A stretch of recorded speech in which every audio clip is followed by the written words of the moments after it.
Chief Justice of India, Surya Kant on Saturday clarified his recent remarks comparing unemployed youths to cockroaches, saying his comments were misquoted and were specifically aimed at people entering professions using fake and bogus degrees.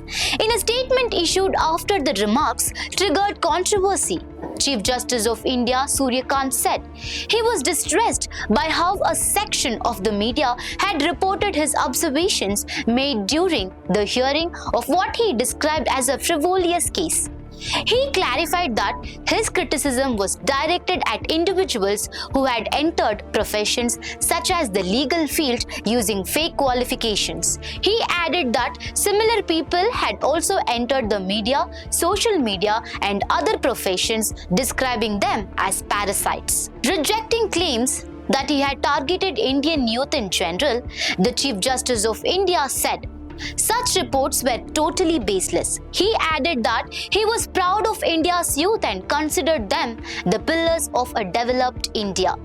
The clarification came a day after a Supreme Court bench comprising Chief Justice of India Surya Kant and Justice Joy Malia Bagchi made strong observations while hearing a petition filed by a lawyer seeking senior advocate designation. During the hearing, the bench criticized the petitioner for aggressively pursuing the designation, stating that senior advocate status is conferred by courts and it is not something to be chased.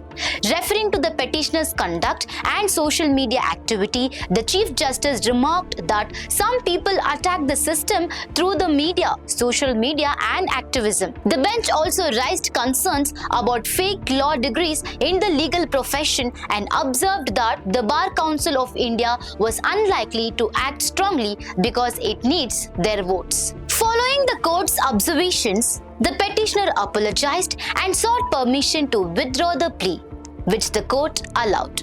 So viewers, what are your thoughts on the Chief Justice's clarification regarding his recent remarks and concerns about fake qualifications in professional fields? Let us know in the comment section. For more such updates, stay tuned to Daily Salar Digital.